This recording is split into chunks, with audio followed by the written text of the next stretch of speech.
सुप्रभात छात्रों, हम देख रहे थे कितने प्रश्न करूं ममता काले का जो खंड काव्य है उसके बारे में चर्चा कर देते हैं। तो यानी सीता के पास हनुमान जी जाते हैं और वे सीता को रामदास के द्वारा दी गई मुद्रिका यानी अंगूठी जो है वो उसे दे देते हैं। तब उसे ने बहुत आनंद होता है कि यानी तुरंत ही यानी रामचंद्र जी उन्हें लेने के लिए आने वाले हैं।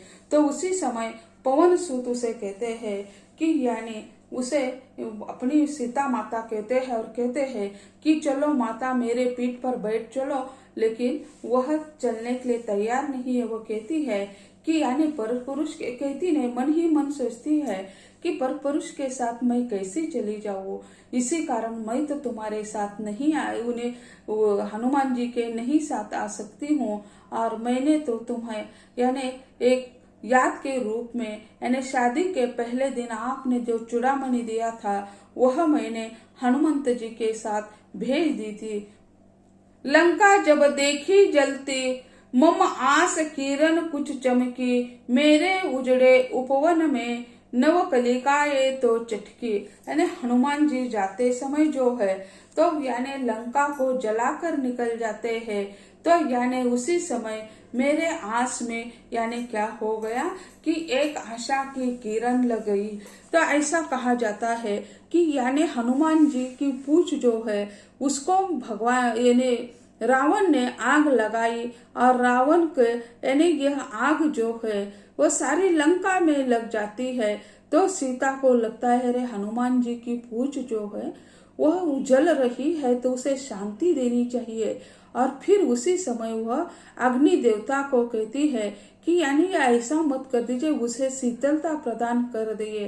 और एक वह यानी वही से एक पत्ता लेती है और वह यानी तरु छोटा सा और वह हाथ में रखती है और वही से हनुमान जी को जो पूंछ को आग लग गई है, हनुमान जी को कुछ उसका यानी त्रास नहीं होता है उसका।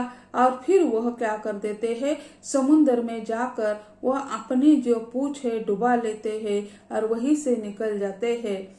विध्वंस किया उपवन का किंकर को मार गिराया, जब आए और निशाचर ले परिग हाथ पिटाया।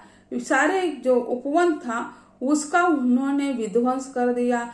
फल खाने के नाम पर सारा बगीचा उन्होंने चौपट कर दिया। उसके साथ लड़ने के लिए कोई आ गया तो उसे उन्होंने चौपट कर दिया, यानी उसे निपटा लिया। सोने की उस नगरी में कुल देवों का एक स्थल था, रक्षक जिसके अनगिनत थे, पर्वताकार गुंबद था। सोने की है जो नगरी है तो वह सोने की नगरी में कुल देवी देवताओं का एक स्थल था, रक्षक जिसके अनगिनत थे, यानी उसके संरक्षक जो है यानी बहुत सारे उसके संरक्षक थे। और पर्वताकार सुमन था, यानी जैसे समुद्र के बीच में यानी यह बनाया हुआ है। जैसे उसके पीछे एक मिथक है, लक्ष्मी माता कहती है महादेव की पत्नी जो है पार्वती माता कहती है कि अपने लिए एक महल बनवा दीजिए जो समुन्द्र के बीच हो, एक ऐसा स्थल बनवा दीजिए। तो महादेव जी कहते हैं ठीक है तुम्हारे कहने पर, तो क्योंकि तुम राजकन्या थी, महल में रहने तो तुम्हारी आदत है, यहाँ विवाह होने के बाद आई है तो गिरी कंदराओं में रह रही है, तो ठीक है तुम्हारी इच्छा पूर्ण कर देते हैं। और इसी कारण ये महल बनाया जाता है। और महल बनाने के बाद उसका विधिवत यानी वास्तुशांत या गृह प्रवेश होना चाहिए। इसके लिए महादेव जी कहते हैं कि यानी उसका गृह प्रवेश होना अनिवार्य है। और गृह प्रवेश होता है, गृह प्रवेश के लिए जो ब्राह्मण की आवश्यकता है वह रावण के पिताजी को बुलाया जाता है। रावण के पिताजी को निमंत्रण दिया जाता है, लेकिन उनकी जो पत्नी है केकसी तो वह भी उनके साथ आने के लिए जिद करती है। तो उसी समय वह ब्राह्मण देवता कहते हैं नहीं नहीं यानी तुम मेरे साथ मत आ जाओ, लेकिन वह जिद करके बैठ जाती है कि मुझे आना ही है और वह आ जाती है। विधिवत सारा गृह प्रवेश हो जाता है और उसी समय महादेव जी पूछते हैं कि आपको दक्षिणा के रूप में क्या चाहिए। तो वो कहते हैं नहीं, मुझे दक्षिणा नहीं चाहिए, आपके महल की पूजा मेरे हाथ से हो गई, यही महत्वपूर्ण है। तो वो कहते हैं कि महादेव जी नहीं, जब तक हम दक्षिणा नहीं देते तब तक क्या है, तब तक यानी हमारा महल सुख शांति से रह नहीं सकता, आप बताओ क्या चाहिए। तो वो सोचते रहते। उसी समय केकसी कहती है अगर यह स्वर्ण महल ही हमें मिल जाए तो बहुत अच्छा, और यह भगवान है, मांगेंगे तो नहीं कहेंगे।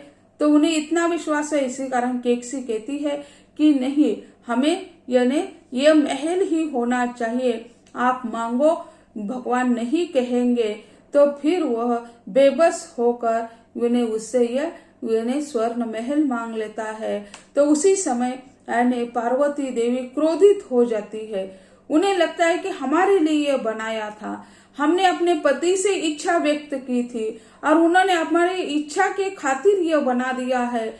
तो पार्वती क्रोधित हो जाती है और उन्हें श्राप देती है कि तुम्हारे कुल का नाश होगा, यानी तुम्हारे कुल का नाश होगा। और यहीं पे वह यानी रहते हैं बाद में। लेकिन जब हम देखते हैं तो कुल का नाश ही हो गया, रावण का जन्म हो गया, रावण के साथ कुंभकर्ण हो गया।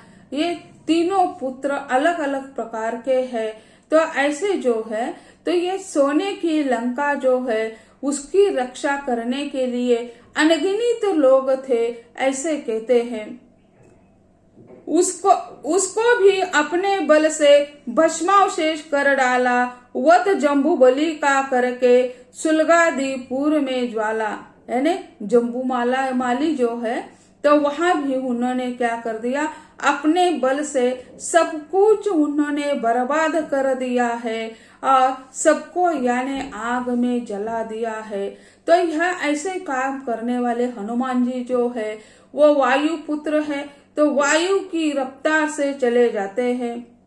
कर उठे विलाप असुरगण, यह वानर है या यम है, फिरता है देव सरिका, किस महाप्रलय से कम है। यानी उसी समय असुरगण जो है विलाप कर रहे थे, ये भगवान को कोस रहे थे, ये वानर कैसा है, वानर नहीं है, ये यम के रूप में आया हुआ है, यह शायद यम होगा, ये वानर नहीं है। फिरता है देव सरिका, भगवान की तरह घूमता है, उड़ता है, हवा में चला जाता है। यानी मनुष्य है, वानर है, वह हवा में ज्यादा समय तक तैर नहीं सकता है। तो वह कहते हैं कि यानी यह वानर नहीं है, यह यम की तरह है, देवता की तरह ही है। फिरता है देव सरिका, किस महाप्रलय से कम है। यह क्या महाप्रलय से कम है, महाप्रलय जैसा ही यह लग रहा है। तो ऐसे यानी वे यानी क्या कर देते हैं, हनुमान जी के बारे में कहते हैं। ये सीता सुन रही है, पतिव्रत से ही मैंने असुरों का कलमत जीता, त्रिजटा ने किया प्रभावित, संकल्प हृदय ले श्री का। यानी प्रतिव्रता से ही मैंने असुरों का कलमत जीता। यानी असुर जो थे पहले त्रिजटा उसे बहुत सताती थी, वह यानी त्रिजटा उनकी सेवा में थी, उसे बार बार यानी सताती है, राम के बारे में बुरा बताती है। तो राम का सिरछेद करके यहाँ रावण ले आया है, ऐसा भी बता देते हैं। लेकिन उन्होंने एक ही कहा श्री राम, इतना ही वह जप कर देती थे।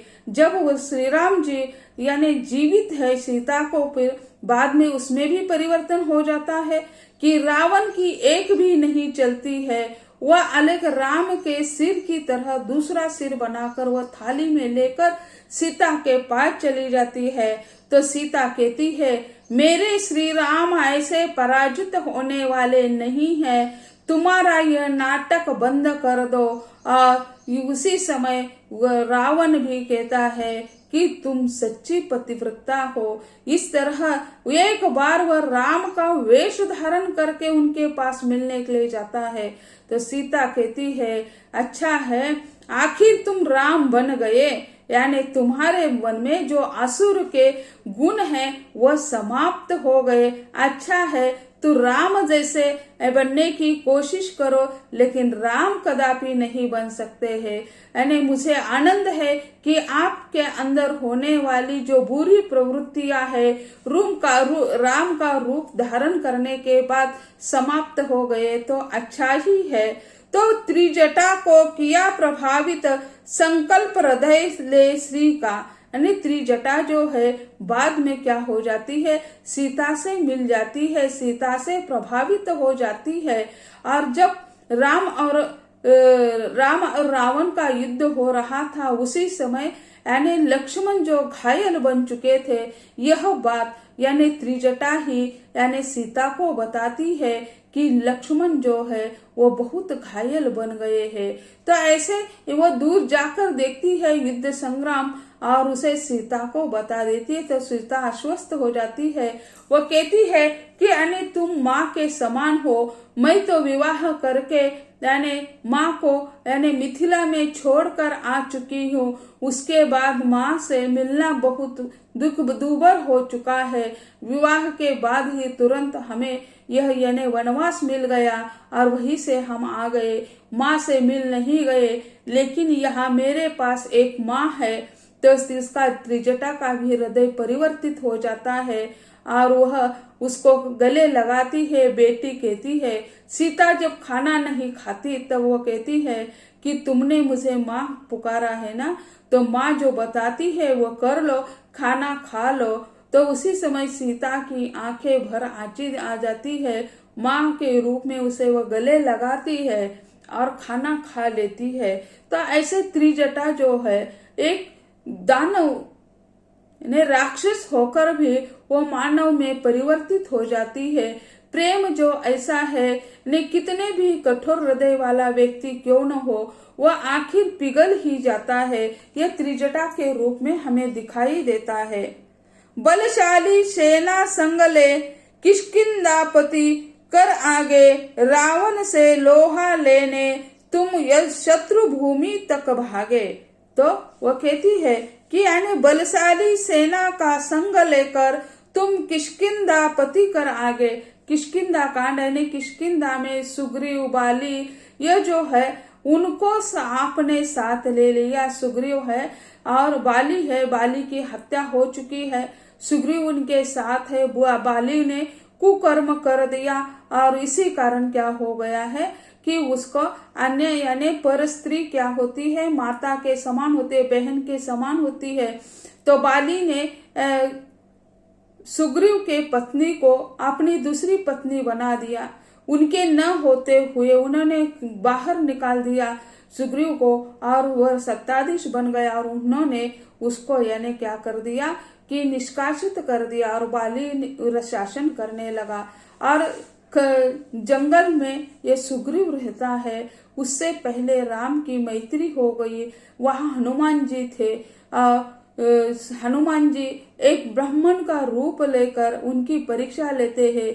जब उन्हें पता चलता है ये दूसरे कोई नहीं है, प्रभु रामचंद्र जी है, मेरे जीवन का उद्देश्य जो है वह आज सफल होने वाला है, तो वही वास्तव रूप में आते हैं और वह हनुमान जी सुग्रीव के पास ले जाते हैं।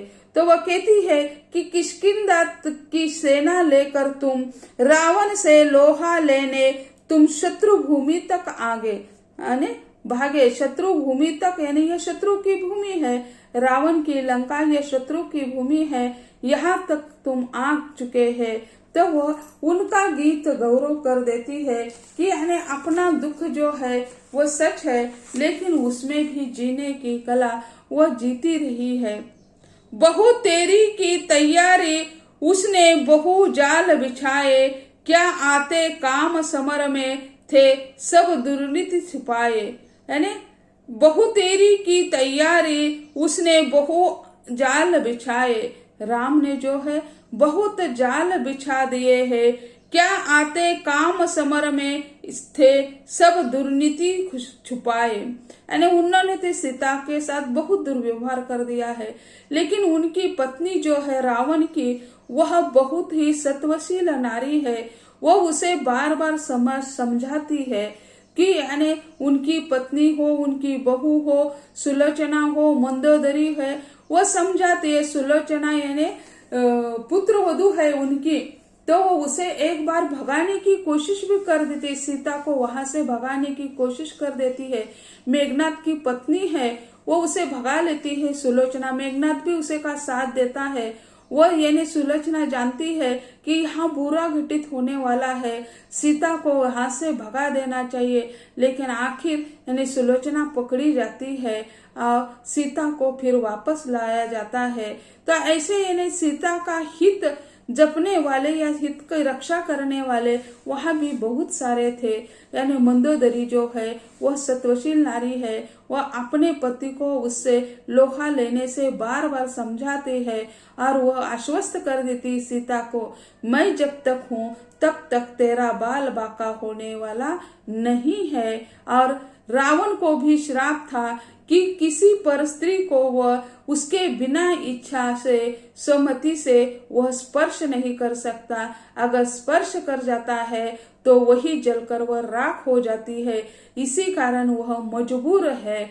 अगर वो उसकी इच्छा होती तो पहले ही उसे स्पर्श कर सकता, लेकिन उस स्त्री का शाप उनके साथ है। इसी कारण वह किसी भी पर स्त्री को उसकी इच्छा के विरुद्ध स्पर्श नहीं कर सकता है। तो ऐसे यह सीता कहती है कि यानी उन्होंने बहुत सारे जाल बिछाए हैं, लेकिन किस काम को आने वाले नहीं हैं। तो छात्रों, आज हम यही कहते हैं। अगले लेक्चर में हम अगले का हिस्सा देख लेते हैं। धन्यवाद।